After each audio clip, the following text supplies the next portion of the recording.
नमस्कार, मैं डॉक्टर राजेंद्र आपके बीच में फिर से उपस्थित हूँ। परीक्षा हमारे जीवन का एक अहम अंग है। जो परीक्षा होती है, जो एग्ज़ाम होते हैं, वो हमारे जीवन का एक अहम अंग है, जो हमें अपनी क्षमताओं का, जो हमारे बीच में क्षमता है, हमारी जो स्किल्स है, उनका सही अनुभव करवाता है। जो हमारी प्रैक्टिस है कि कैसी है किसी भी चीज़ में, जब तक हम एग्ज़ाम नहीं देंगे, तब तक हमें पता नहीं चलेगा। अगर हम दूसरे मायने में कहें, तो success is the sum of all efforts. Success जो है, वो सम है of all efforts repeated day in and day out. जो कामयाबी है, वो हमारे जो लगातार के एफर्ट्स हैं, उनका ही नतीजा है। तो आइए, आज हम आप लोगों को एग्ज़ाम के कुछ इम्पोर्टेंट तरीके बताएँ, ताकि आप किसी भी एग्ज़ाम की तैयारी कर रहे हो, चाहे वो बोर्ड के एग्ज़ाम हों, चाहे वो किसी कॉम्पिटिटिव एग्ज़ाम्स हों, चाहे किसी भी फ़ील्ड में आप कोई एग्ज़ाम देना चाहते हैं, तो उसकी तैयारी कैसे करें? मैं आशा करता हूँ कि आप सभी स्वस्थ होंगे और बहुत सारे बच्चों के अभी 10th, 11th और 12th के एग्ज़ाम्स आने वाले हैं।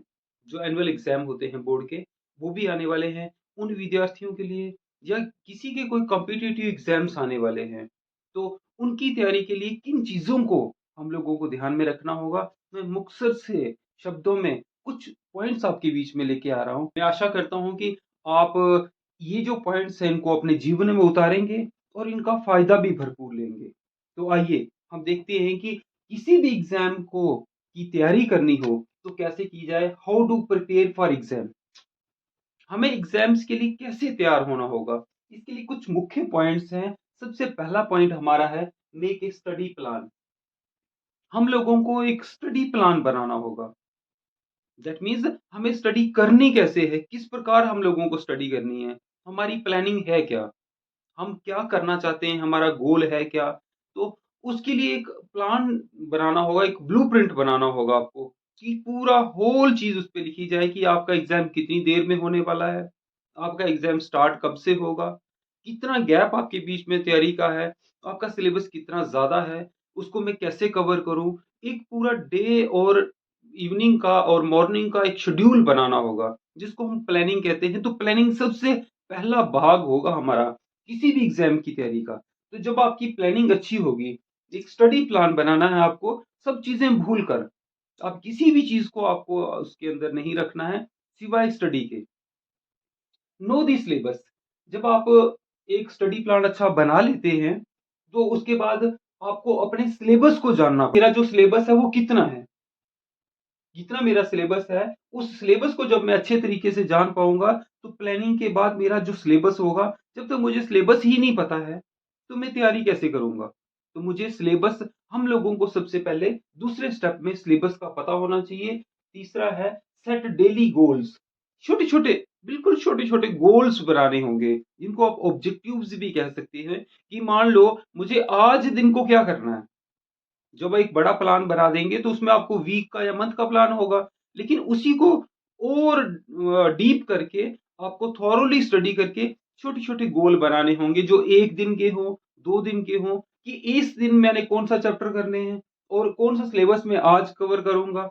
तो छोटे-छोटे गोल बनाने होंगे और उन गोल को डेली अचीव करना होगा। जैसे आपको किसी बड़ी पहाड़ी पे या किसी बड़ी दूरी पे जाना हो, तो उसमें बहुत सारी स्टेप्स हैं, मान लो 100 या 1000 स्टेप्स हैं उसमें। तो एक-एक स्टेप आपको चढ़नी पड़ती है और वो एक-एक सीढ़ी चढ़नी पड़ती है, तभी जाके आप उस मंजिल तक पहुँचते हैं। इसी प्रकार जो गोल्स, किसी भी बड़े गोल को अचीव करने के लिए उसके छोटे-छोटे गोल्स या ऑब्जेक्टिव्स को अचीव करना बड़ा इम्पोर्टेंट है। एक-एक ऑब्जेक्टिव आप अचीव करते जाएँगे, तो आप अपने गोल तक ज़रूर पहुँचेंगे। रिवाइज़ रेगुलरली, आपको रेगुलरली रिवाइज़ करना होगा।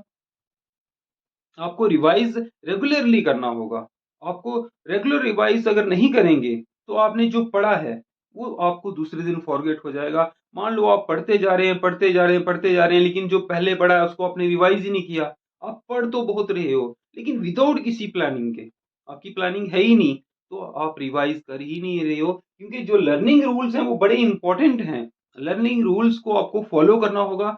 लर्निंग रूल्स के लिए मैंने बहुत सारी ऐसी वीडियोज़ पहले भी बनाई हैं, आप मेरे चैनल पे देख सकते हैं। लर्निंग रूल क्या होते हैं? कैसी लर्निंग होती है? कैसे कितनी देर तक पढ़ के हम कितनी देर तक उसको याद कर सकते हैं, तो उन वीडियोज़ को भी देख के आपको पता चलेगा, लेकिन आप रिवाइज़ रेगुलर करिए। इसके बाद आप नेक्स्ट स्टेप पे जाइए, सॉल्व प्रीवियस पेपर्स। अगर आपको किसी भी तरह का कोई एग्ज़ाम देना है, चाहे बोर्ड का एग्ज़ाम है, चाहे कॉम्पिटिटिव एग्ज़ाम है, तो आपको देखना है कि इससे पहले कैसे पेपर आया करते थे। जो एग्ज़ाम थे वो कैसा आता था, उन पेपर्स को लेकर ट्रायल के लिए आपको डेली बेस पे सॉल्व करना है। कोशिश करनी है कि मैं इनको कर पा रहा हूँ। क्या ये मेरे से सॉल्व हो पा रहे हैं? अगर ये मेरे से सॉल्व हो पा रहे हैं, तो मैं नेक्स्ट टाइम अच्छे से एग्ज़ाम कर सकता हूँ। लेकिन ये पेपर्स मेरे से सॉल्व होने चाहिए, आपको प्रीवियस पेपर्स जो भी हैं, तो इकट्ठे करने हैं और इकट्ठे करके उनको सॉल्व करना है 5-10 सालों के, ताकि आपको पता चले जाए कि मेरी क्षमता है क्या? मैंने पहले ही बताया था कि जो एग्ज़ाम है वो एक आपकी क्षमताओं का, आपकी स्किल्स का एक अनुभव आपको दिलाता है कि मेरे में आखिर स्किल्स हैं कितनी। अगर आप एग्ज़ाम देंगे ही नहीं, एग्ज़ाम से छुपते रहेंगे, डरते रहेंगे, तो ऐसा कुछ भी नहीं होगा। आप किसी भी बड़े एग्ज़ाम्स को क्रैक ही नहीं कर पाओगे। आपकी जो तैयारी है, आपकी जो प्रिपरेशन है, वो एग्ज़ाम्स के ऊपर ही निर्भर करता है, तो ये भी एक किस्म के ट्रायल टेस्ट हैं। ये भी आपके एग्ज़ाम्स को ही एक किस्म का बता रहे हैं। मैं इस वीडियो का दूसरा पार्ट अभी फिर से बताता हूँ आपको, क्योंकि ये वीडियो थोड़ी ज़्यादा लंबी हो जाएगी। इसी का दूसरा पार्ट कि how to prepare for exam. How to prepare for exam के लिए ये 5 पॉइंट्स हमने डिस्कस किए हैं, तो 5 पॉइंट आपको दूसरी वीडियो में मिलेंगे। जो 5 पॉइंट्स कंटिन्यू करेंगे, जिससे हम एग्ज़ाम की अच्छी से तैयारी कर सकते हैं।